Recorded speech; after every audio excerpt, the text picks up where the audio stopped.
ಧರ್ಮಸ್ಥಳ ದೇಗುಲಕ್ಕೆ ಅಪಪ್ರಚಾರವಾಗುತ್ತಿರುವಂತಹ ಹಿನ್ನೆಲೆಯಲ್ಲಿ ಈಗಾಗಲೇ ರಾಜ್ಯ ಬಿಜೆಪಿ ನಾಯಕರು ಒಂದು ರಕ್ಷಣಾ ಯಾತ್ರೆಯನ್ನ ಕೈಗೊಂಡಿದ್ರು. ಈ ರಕ್ಷಣಾ ಯಾತ್ರೆಯಲ್ಲಿ ಮುಸ್ಲಿಂ ಸಮುದಾಯದ ಸಲಾಂ ಅವರು ಕೂಡ ಭಾಗಿಯಾಗ್ತಾ ಇದ್ದಾರೆ. ಅವರ ಒಂದಷ್ಟು ವಿಚಾರಗಳಿರ್ಬೋದು, ಜೊತೆಗೆ ಈಗ ನಡೀತಿರುವಂತಹ ಧರ್ಮಸ್ಥಳಕ್ಕೆ ಆಗುವಂತಹ ಧಕ್ಕೆಗಳ ಬಗ್ಗೆ ಒಂದಷ್ಟು ವಿಚಾರಗಳನ್ನ ತಿಳ್ಕೊಳ್ಳೋಣ. ಸರ್, ನೀವು ಕೂಡ ಇವತ್ತು ಈ ಧರ್ಮಸ್ಥಳ ರಕ್ಷಣಾ ಯಾತ್ರೆಯಲ್ಲಿ ಭಾಗಿಯಾಗ್ತಾ ಇದ್ದೀರಾ. ಏನ್ ಕಂಡು ಬಂತು ನಿಮ್ಗೆ ಈ ರಕ್ಷಣಾ ಯಾತ್ರೆಯಲ್ಲಿ? ಯಾಕೋಸ್ಕರ ಈ ರಕ್ಷಣಾ ಯಾತ್ರೆಯಲ್ಲಿ ಭಾಗಿಯಾಗ್ತಾ ಇದ್ದೀರಾ?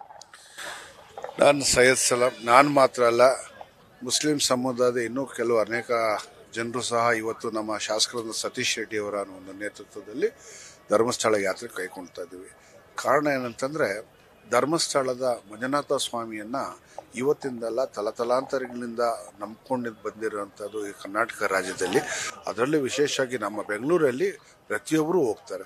ನಾನು ಸುಮಾರು 12 ವರ್ಷ ವಯಸ್ಸಿನಿದ್ದಾಗಲಿಂದ ಸಹ ಇವತ್ತೂ ಸಹ ಪ್ರತಿ ವರ್ಷಕ್ಕೊಮ್ಮೆನಾದರೂ ಖಂಡಿತ ಹೋಗ್ತಾರೆ. ಮತ್ತು ಅಲ್ಲಿ ಹೋದಾಗ ಮಂಜುನಾಥ ಸ್ವಾಮಿ ದರ್ಶನ ಮಾಡಿಕೊಂಡು ಹಾಗೆ ಯಗರಂಡ ಸಾಹೇಬರು ಕೂಡ ಭೇಟಿ ಮಾಡ್ಕೊಂಡು ಬರುವಂಥದ್ದು ಒಂದು ವ್ಯವಸ್ಥೆದಾಗ ಪಾಲಿಸ್ಕೊಂಡು ಬಂದಿರೋವಂಥದ್ದು. ಮತ್ತು ನೇತ್ರಾವತಿ ನದಿಯಲ್ಲಿ ಇದು ಸ್ನಾನ ಮಾಡ್ಕೊಂಡು ಬರ್ತಾ ಇದ್ದೀವಿ.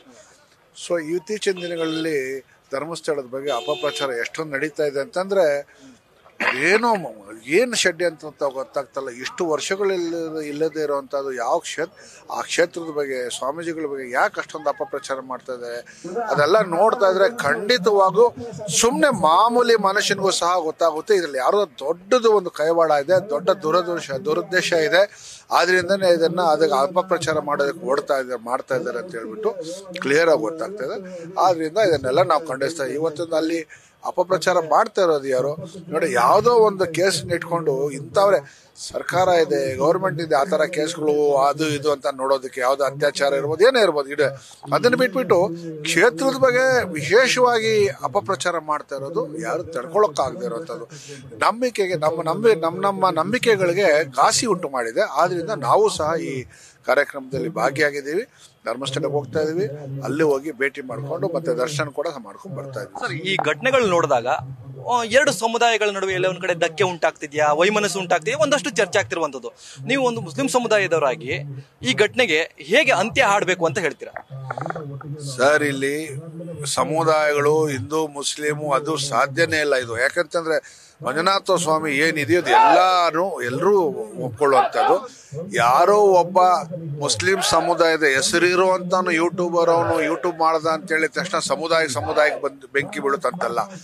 ಇದರಿಂದಗಡೆ ಯಾವುದೋ ಬೇರೆ ಕ್ಷತಿಗಳು ಅದು ಯಾವ ತರ ಅಂತ ಅರ್ಥ ಆಗ್ತಲ್ಲ. ಸರ್ಕಾರ ಅದನ್ನು ಕೂಲಂಕುಷವಾಗಿ ಪರಿಶೀಲನೆ ಮಾಡಬೇಕು. ಯಾಕಂತಂದ್ರೆ ಒಬ್ಬ ಯೂಟ್ಯೂಬರ್ ಮಾಮೂಲಿ ಇವತ್ತೊಂದು ದಿವಸ ತಮಗೂ ಮೊಬೈಲ್ ಇದೆ, ಬರೀ ಒಂದು ವಿಡಿಯೋ ಮಾಡೋದಕ್ಕೆ ಎಷ್ಟು ಕಷ್ಟ ಇದೆ ಅಂದ್ಬಿಟ್ಟು ಯೂಟ್ಯೂಬರ್ನ ಆರ್ಟಿಫಿಷಿಯಲ್ ಇಂಟೆಲಿಜೆನ್ಸಿನ ಉಪಯೋಗಿಸ್ಕೊಂಡು, ಕಂಪ್ಯೂಟರ್ ಗ್ರಾಫಿಕ್ಸ್ನ ಉಪಯೋಗಿಸ್ಕೊಂಡು ಸಿನಿಮಾಗಿಂತ ಅವತಾರ್ ಸಿನಿಮಾ ಪ್ರಪಂಚದಲ್ಲಿ ಅತ್ಯಂತ ತುಂಬಾ ದೊಡ್ಡ ಬಜೆಟಿನ ಸಿನಿಮಾ, ಆ ಬಜೆಟ್ಗಿಂತ ಜಾಸ್ತಿ ಒಂದು ಅದ್ರಲ್ಲಿ ತೋರಿಸ್ತಾರೆ ಅಂತಂದ್ರೆ ಅದರಿಂದಗಡೆ ಯಾವ್ಯಾವ ರೀತಿ ಕೈಗಳಿರ್ಬೋದು ನೀವು ಚೆಕ್ ಮಾಡ್ಕೊಳ್ಳಿ. ಅದರಿಂದ ಇದು ವ್ಯವಸ್ಥಿತ ಪಿತೂರಿ ನಡೀತಾ ಇದೆ, ಅದನ್ನ ನಾವು ಖಂಡಿಸ್ತೇವೆ. ಇದ್ರ ಯಾರೂ ಯಾವ ಜಾತಿಗೂ ಸಂಬಂಧ ಇಲ್ಲ, ಇದು ಎಲ್ರಿಗೂ ಸೇರಿದಂತದ್ದು ಧರ್ಮಸ್ಥಳ ಕ್ಷೇತ್ರ ಅಂತ ಹೇಳಕ್ಕೆ ಇಷ್ಟಪಡ್ತೀನಿ. ಕೊನೆ ಪ್ರಶ್ನೆ ಸರ್, ಹಿಂದೂ ದೇವಾಲಯ ಅಥವಾ ಹಿಂದುತ್ವಕ್ಕೆ ಧಕ್ಕೆ ಉಂಟು ಮಾಡ್ಲಿಕ್ಕೆ ವಿದೇಶದಿಂದ ಹಣ ತರಿಸಿ ಈ ರೀತಿಯಾದಂತಹ ಒಂದು ಕಾರ್ಯಚಟುವಟಿಕೆನ ಮಾಡ್ತಾರೆ ಅಂತಾರೆ, ಇದ್ರ ಬಗ್ಗೆ ಹೇಳೋದು? ನೀವ್ ಹೇಳ್ತಾ ಇರೋದು ನಮಗೂ ಅದೇ ಸಂದೇಹ. ಏನು ಇದೊಂದಿಗೆ ಬೇರೆ ರಾಜ್ಯಗಳಿರ್ಬೋದು ಅಥವಾ ಬೇರೆ ವಿದೇಶಗಳಿಂದ ಇರ್ಬೋದು, ಅಲ್ಲಿಂದ ದುಡ್ಡು ಬಂದು ಇದರಲ್ಲಿ ಅದಕ್ಕೆ ವ್ಯವಸ್ಥಿತವಾಗಿ ಏನೋ ಒಂದು ಬಿಸಿ ಮಾಡಬೇಕು, ಜನಗಳ ಮನಸ್ಸಲ್ಲಿ ಒಡೆದಾಕ್ಬೇಕು, ಬೆಂಗಳೂರಿನಲ್ಲಿ ಮತ್ತೆ ಕರ್ನಾಟಕ ರಾಜ್ಯನ ಸ್ವಲ್ಪ ಡಿಸ್ಟರ್ಬ್ ಮಾಡಬೇಕು ಅಂತ ಹೇಳ್ಬಿಟ್ಟು ಮಾಡ್ತಾ ಇರೋಂಥ ವ್ಯವಸ್ಥಿತ ರೂಪ ಸರ್ ಇದು. Thank you. ಇವಿಷ್ಟು ಮುಸ್ಲಿಂ ಮುಖಂಡರಾದಂತಹ ಸಲಾಂ ಅವರ ಮಾತಾಗಿತ್ತು. ಕ್ಯಾಮರಾಮನ್ ಪವನ್ ಜೊತೆ ಗಣಪತಿ, ನ್ಯೂಸ್ ಫಸ್ಟ್ ಬೆಂಗಳೂರು.